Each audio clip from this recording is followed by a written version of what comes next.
Hi friends, 2 நாளாக பயங்கர வேலை. ஆஃபீஸ்லேயும் சரி, வீட்லேயும் சரி. இவர் வேறு ஊரில் இல்லையா, அதனால் என்ன தான் எனக்கு வேலை தெரியும் அப்படின்னாலும் இவர்கிட்ட ஒவ்வொரு விஷயமும் ஃபோன் பண்ணி கன்சல்ட் பண்ணிக்கணும்.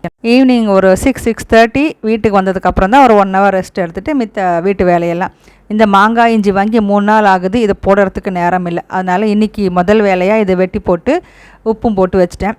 புளிப்பு இல்லை, ஒரு மாதிரி கடக்காக தான் இருக்குது. பார்க்கணும். காலையில் கண்டினியூஸாக ஃபோன் கால் வந்துக்கிட்டே இருந்ததுனால வீடியோ எடுக்க முடியல. இப்போ வீடியோ எடுத்தோம் அப்படின்னா அந்த ஃபோன் கால் வருது தெரியாது. அதனால் அதை நான் எடுக்கலை. ஃபோன் கால் அட்டன் பண்ணணும் அப்படின்னு சொல்லி வச்சுட்டேன். இது மத்தியானம் வீட்டுக்கு வந்தாச்சு சமைக்கிறதுக்கு. வரும்போது அப்படியே ஸ்கூல்லேருந்து இவளையும் பிக்கப் பண்ணிவிட்டு வீட்டுக்கு வந்து மோர் குடிச்சிட்டு அதுக்கப்புறம் தான் சாதம் வைக்க ஆரம்பிச்சது. நான் காலையில் நல்லா சாப்பிட்டு கிளம்பிட்டேன். உப்புமா செஞ்சுருந்தேன், அது நல்லா சாப்பிட்டு கிளம்பிட்டேன். எனக்கு அவ்வளோ பசிக்கல. ஆனால் இவ சாப்பிடவே இல்லை காலையில் சரியா, பசிக்கலை அப்படின்ட்டு. அதனால் இப்போ வீட்டுக்கு வந்து மோருக்கு கிடுகிடுன்னு இவளுக்கு தான் மெயினாக சமைச்சது வேகமாக.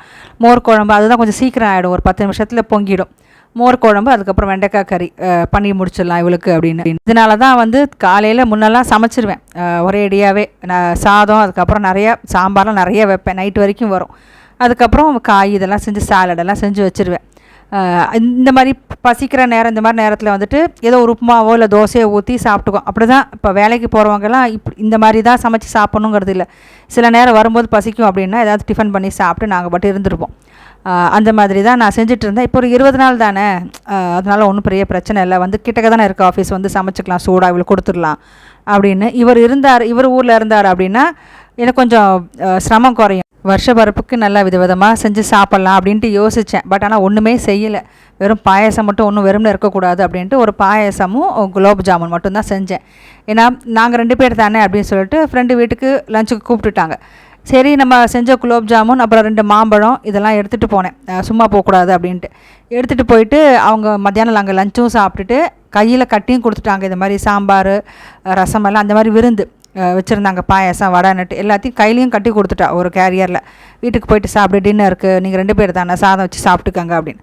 சரி, ரொம்ப சந்தோஷம். அன்றைக்கி ஒன்றுமே சமைக்கல வீட்டுக்கு. காலையில் ஏதோ டிஃபன் சாப்பிட்டதோட சரி, அன்றைக்கி ஃபுல்லாகவே வந்து அடுப்பு பற்ற வைக்கவே இல்லை. நம்ம வருஷ பருப்புக்கு தம்பாளத்தில் வைப்போம் இல்லையா, கண்ணாடி, வெத்தலைப்பாக்கு, பழம், முக்கணிகள், அப்புறம் தங்கம், வெள்ளி, காயின், என்ன நமக்கு வந்து இஷ்டப்படுறோமோ அதை வைப்போம்.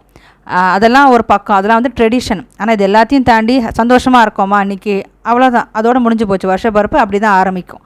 ஸோ ஒவ்வொரு வருஷ பருப்புக்கும் நான் வைப்பேன். ஆனால் கண்ணாடி நான் தான் ஏந்து வந்து பார்க்கணும். அப்போ நான் கண்ணு முடிச்சுட்டு தானே நான் வர்றது.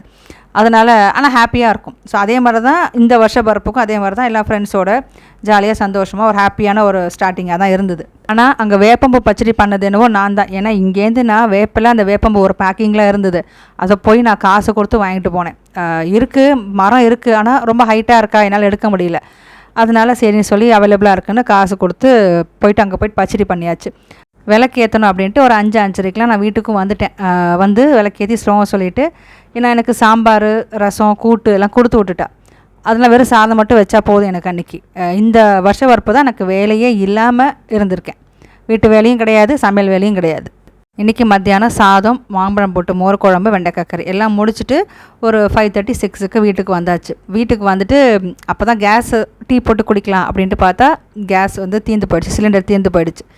அதுக்கப்புறம் உடனே மாற்றணுமே, கொஞ்சம் சோம்பேறித்தனமாக இருந்தது. அதனால் சரி இண்டக்ஷன் ஸ்டவ்வில் போடுவோம் அப்படின்ட்டு இந்த 1-2 பாத்திரம் தான் என்கிட்ட இருக்குது, இண்டக்ஷன்ஸ் பேஸ் இருக்கிற பாத்திரம். அது மாதிரி வச்சு போட்டோன்னா இது வந்து ஜெட்டு வேகத்தில் எனக்கு டீ ரெடி ஆகுது.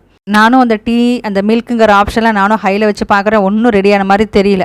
அதுக்கப்புறம் அந்த ப்ரெஷர் குக்கர் அப்படின்ட்டு ஒரு ஆப்ஷன் இருக்குது, அதில் வச்சதுக்கப்புறம் தான் வந்து டீ வந்து கொதிக்கவே ஆரம்பிச்சது. சரி, அதுக்கு கிட்டத்தட்ட ஒரு 15 நிமிஷம் நான் வந்து டீ கொதிச்சிருக்கேன் ஒரு கப்பு டீக்கு. எனக்கு இருந்தாலும் வந்து எடுத்துட்டேனே அப்படின்னு சொல்லிட்டு இதுலேயே டீயும் போட்டு குடிச்சிட்டு, டீ குடித்ததுக்கப்புறம் ஒரு 2 மணி நேரம் வரைக்குமே ரெஸ்ட்டு. ஏன்னா ரொம்ப நான் வந்துட்டு வேலை பார்த்தேன்னா அப்போ தெரியாது, ஆனால் அதுக்கப்புறம் பயங்கர டயர்டாகிடுவேன். அதனால் கொஞ்சம் நேரம் ரெஸ்ட் எடுத்துகிட்டு தான் மித்த வேலையே.